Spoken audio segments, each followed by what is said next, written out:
Hoje é dia do idoso, né? E nós estamos pensando e refletindo sobre isso hoje, no dia de hoje. E eu tomo como base para a nossa meditação o livro de Levítico. O livro de Levítico contém muitas ordenanças que envolvem aspectos sociais, elementos de convivência. E nós devemos tomar a Escritura como um livro de fé e prática. É isso que nós afirmamos, né? A palavra de Deus é a nossa única regra de fé e prática.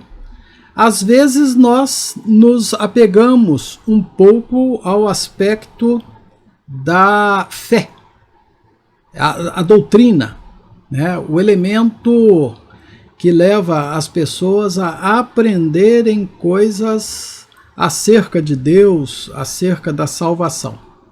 Mas a Bíblia tem o outro lado muito importante, que é o aspecto da prática. Como se deve viver? Quais são as coisas que pautam o nosso modo de vida? Como nós devemos nos comportar? Então, no livro de Levítico, há uma série de coisas importantes que pautam a maneira como se deve viver. E diz lá que perante o ancião, a pessoa deve apresentar para ele honra.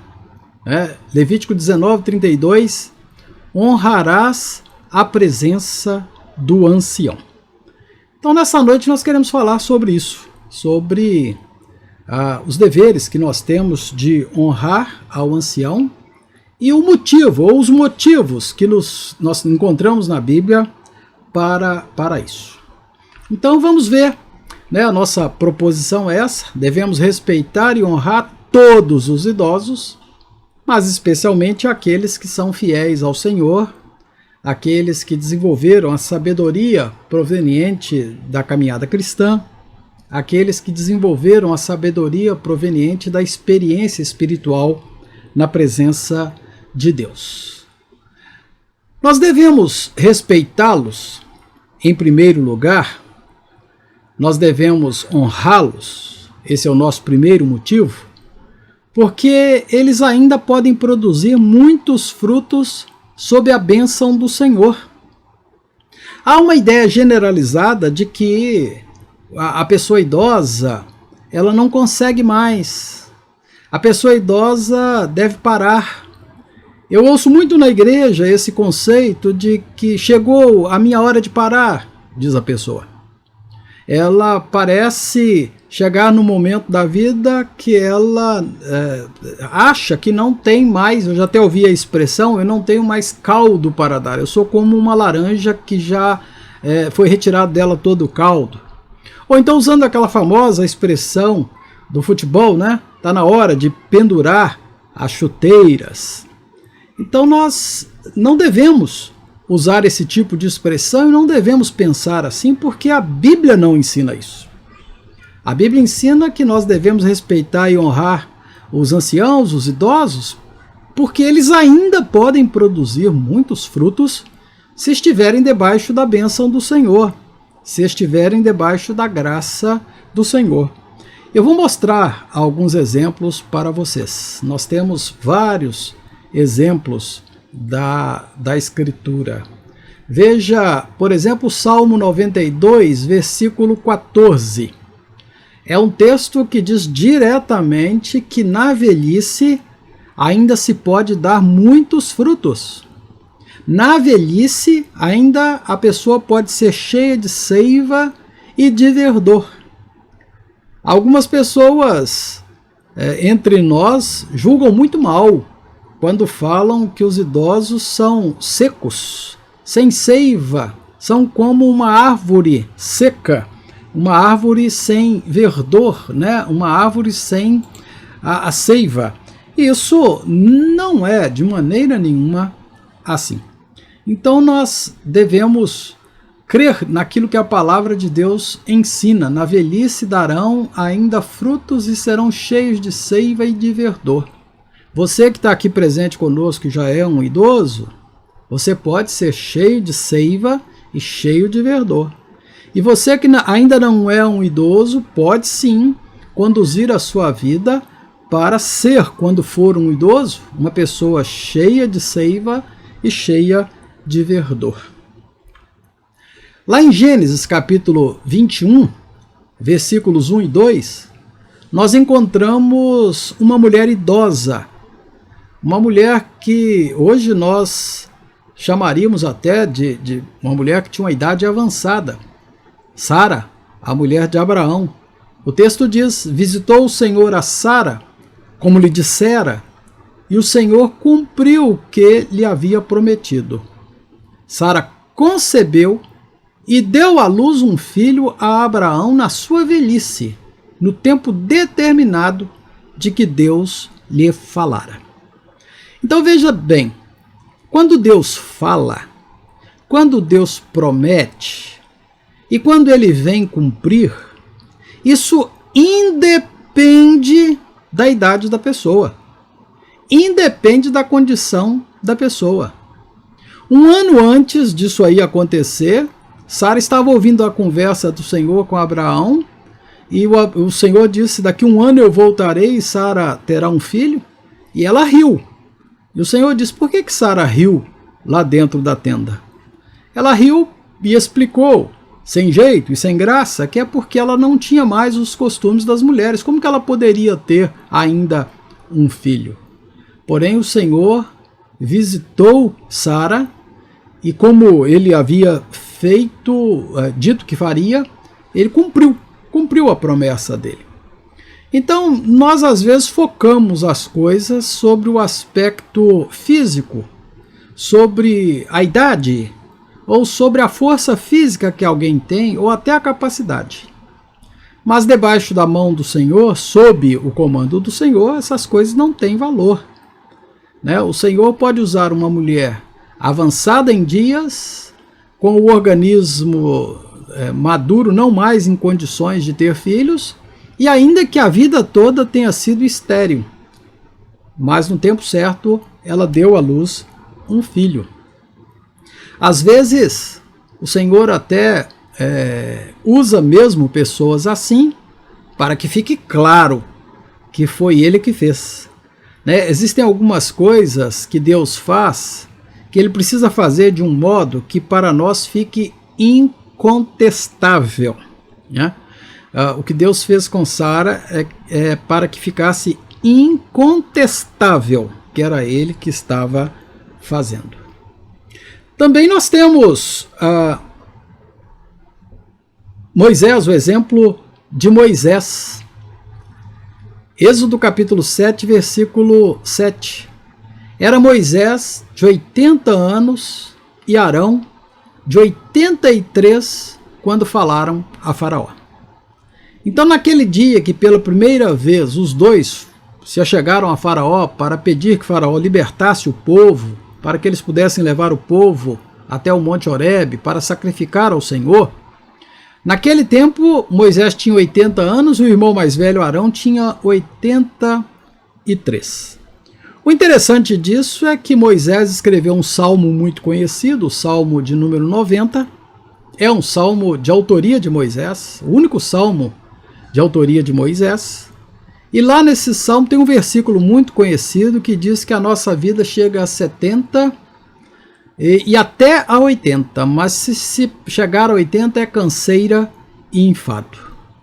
E esse homem que escreveu isso foi chamado por Deus aos 80 anos para iniciar a obra de libertação do povo de Deus. A obra de libertação da escravidão do Egito começou quando ele tinha 80 anos. E durante 40 anos ele serviu a Deus e morreu com 120 anos. Então, Deus pode fazer uma produção de muitos frutos na vida de qualquer pessoa que nós denominamos idosa. Isabel é outra, a mãe de João Batista. Ela era uma mulher também idosa e estéril, como Sara e tantas outras. Deus fazia isso para que ficasse incontestável, para que ninguém dissesse que era obra do acaso, para que ninguém falasse que foi uma coisa natural. Então o anjo fala para Maria, Lucas 1,36, Isabel, tua parenta, igualmente concebeu um filho na sua velhice, sendo este já o 6º mês para aquela que diziam ser estéril. Ou seja, todos diziam que ela era estéril, mas Deus, na velhice dela, deu um filho a ela. Então João Batista foi filho de um casal de idosos, um casal que nunca havia tido filhos, e ele nasceu 6 meses antes de Jesus, e ele estava ali para cumprir a obra de Deus, e ele era uma promessa de Deus. Então nós devemos respeitar e honrar os idosos, porque eles ainda podem produzir muitos frutos se estiverem debaixo da bênção do Senhor. Mas em segundo lugar, nós devemos respeitar e honrar aos idosos, porque eles são guardiões de experiências e conhecimentos espirituais necessários à geração atual e às vindouras. Nós vivemos numa época na qual, quanto mais a gente vive, mais defasado a gente fica, né? Nós vivemos numa época que as pessoas envelhecem e encontram dificuldade de lidar com as novidades tecnológicas. Nós vivemos nesse tempo em que os idosos se sentem à parte porque o mundo ficou muito técnico, com coisas que ele nem ousava pensar que existiriam. E às vezes, porque ele não sabe muita coisa tecnológica do mundo moderno, algumas pessoas pensam que por isso ele deve ser colocado à parte. Mas de jeito nenhum, porque há um outro aspecto de experiências, de conhecimentos, de coisas fundamentadas na vida espiritual, de experiências que lidam com as emoções, que lidam com as verdades. Essas coisas que o idoso possui o torna necessário para gerações mais novas. Ele é o guardião de muitas experiências que servem para o presente. E mesmo a nossa sociedade sofisticada, tecnológica, científica, se ouvisse mais o outro lado, não o lado científico ou tecnológico dos idosos, mas o outro lado precioso que eles possuem de experiências e conhecimentos espirituais, nós cresceríamos mais, porque eles são guardiões disso. Eles conservam dentro do coração, na mente, esse conhecimento profundo. No salmo que nós lemos hoje, no versículo 18, Salmo 71, versículo 18, o salmista ora assim: não me desampares, pois, ó Deus, até a minha velhice e as cãs, até que eu tenha declarado à presente geração a tua força e às vindouras o teu poder. Então uma pessoa pode ficar cientificamente defasada, tecnologicamente defasada, mas o conhecimento que ela tem da vivência com Deus, o conhecimento que ela tem daquilo que Deus pode ser na vida das pessoas, o poder de Deus para agir, a misericórdia dele, o que ela viu, experimentou do poder e da misericórdia de Deus, isso continua sendo um bem perene dela, que ela pode sim transferir para os outros e contar aos outros. Então, o salmista não está orando, pedindo para ser capaz de ensinar técnicas de luta, de guerra daquela época. Ele não está pedindo para continuar oferecendo a força física dele no trabalho, ou participando ainda do exército, ou fazendo as coisas que normalmente outros fariam melhor do que ele. O que ele pede a Deus é que na velhice ele possa declarar aos mais novos que Deus é forte, que Deus é poderoso, que Deus age, que Deus é misericordioso. Então nós devemos respeitar e honrar aos idosos, porque eles são guardiões dessas experiências e conhecimentos espirituais que nós precisamos, nunca vamos deixar de precisar. No livro do Salmo, Salmo 78, versículos 3 a 4, diz: o que ouvimos e aprendemos, o que nos contaram nossos pais, não encobriremos a seus filhos.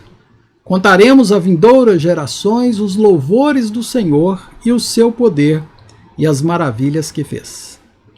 Então, por mais idosa que uma pessoa seja, por mais defasada cientificamente ou tecnologicamente, por mais que ela já tenha deixado de lado algumas atividades, ela poderá sim contar.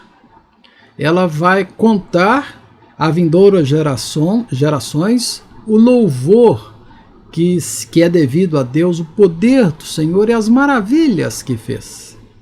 Então, muitas maravilhas que Deus fez são histórias que alguns idosos são guardiões delas, que eles vão relatar para nós, que eles vão contar para nós. Então nós devemos respeitá-los porque eles possuem um bem que não é propriamente o bem comum que as pessoas estão valorizando no momento, mas é um bem precioso do qual não podemos abrir mão, do qual nós não podemos, simplesmente dizer que não precisamos dele. No Salmo 145, versículo 4, diz que uma geração louvará a outra geração as obras do Senhor e anunciará os poderosos feitos do Senhor. Então, os mais velhos precisam contar aos mais novos. Os mais velhos precisam dizer aos que estão chegando as obras que o Senhor fez, os poderosos feitos que o Senhor realizou. Então as gerações estão ligadas uma à outra, Nós fragmentamos muito as gerações. Nós queremos contar a história das gerações de uma forma tal que parece que o que aconteceu com uma geração não tem nada a ver com a outra. Mas uma geração louvará a outra geração as obras que o Senhor fez, e uma anunciará a outros poderosos feitos do Senhor. Então nós devemos honrar e respeitar aqueles que têm o conhecimento destas obras que os olhos deles viram e que eles viram acontecer diante deles as maravilhas do Senhor, diante deles o Senhor agiu e eles agora podem contar para nós.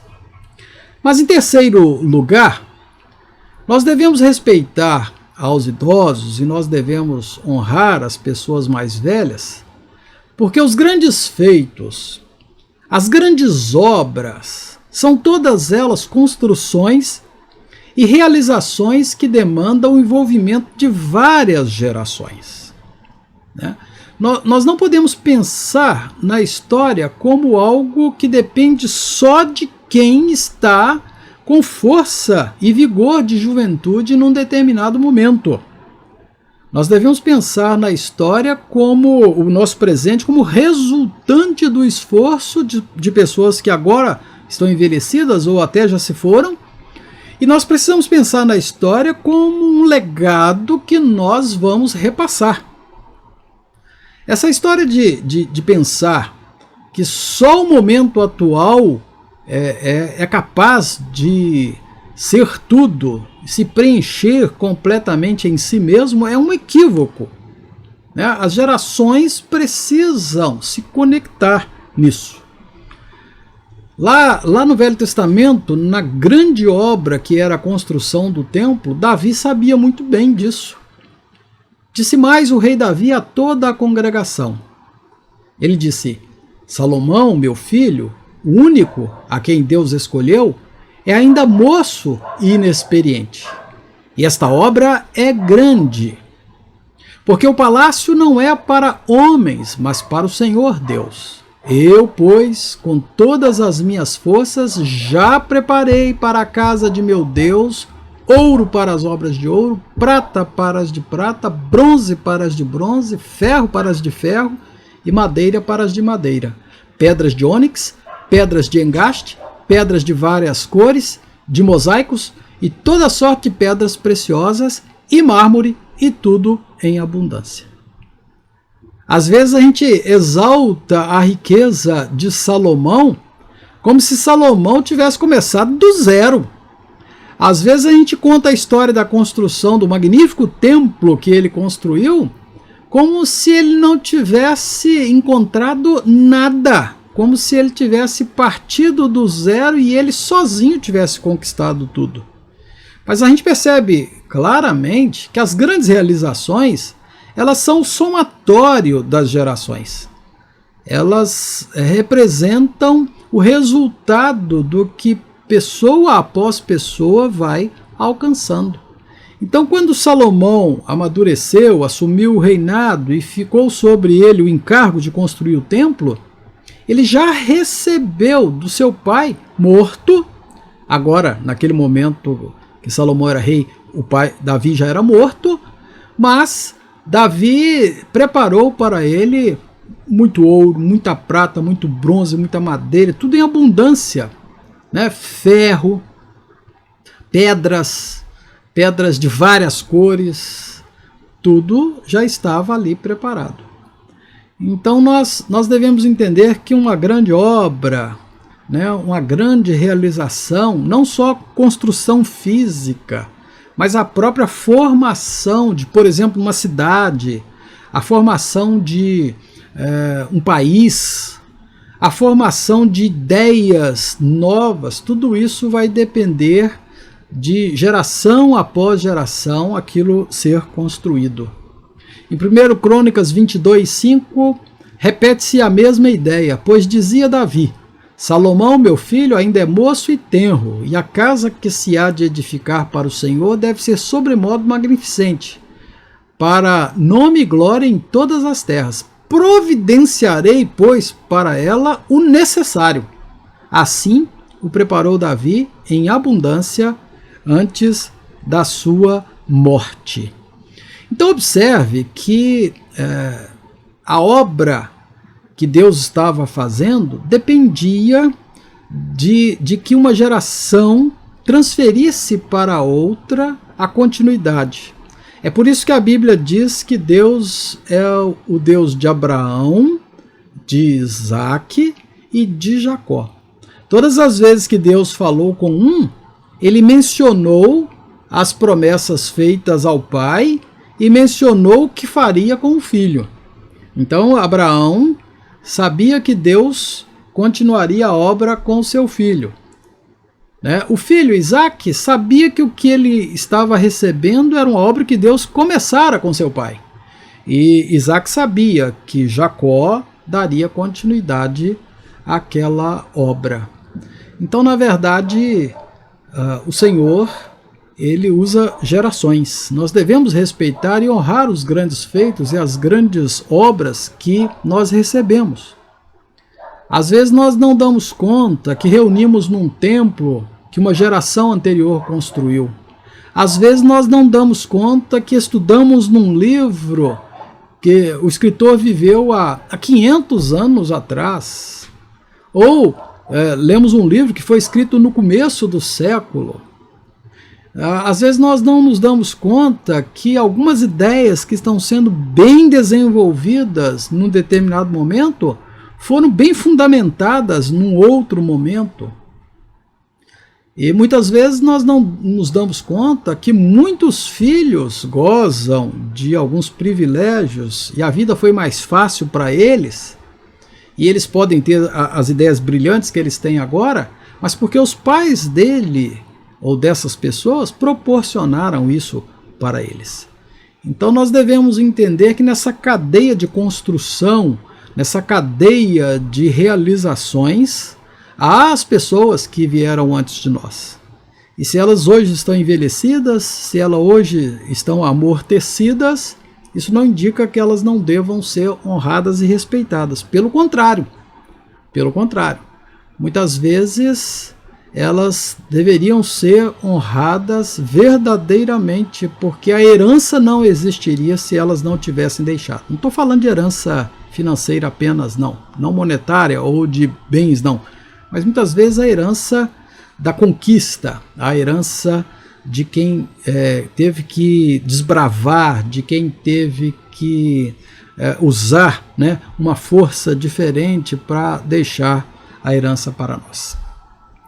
Então, concluindo, nós devemos observar com muita clareza que nós estamos usufruindo de muitas realizações das gerações anteriores. Em quase tudo que nós tocamos, quase tudo que nós falamos, quase todos os lugares que nós frequentamos, pode ser que em boa parte deles nós estejamos usufruindo de realizações de gerações anteriores. E nós devemos ainda aprender com essas pessoas sobre suas experiências com Deus. Nós devemos ainda aprender com essas pessoas sobre como as coisas poderiam ser e que tipo de sabedoria nós poderíamos usar agora, no presente momento, se nós ouvíssemos o que eles têm a falar. Então Deus nos abençoe, Deus nos ajude e nos faça assim respeitosos e que a honra devida seja dada às pessoas que vieram antes de nós e que estão agora numa fase diferente da vida, mas que nem por isso perderam a dignidade e a condição de serem reverenciadas como se deve fazer com elas.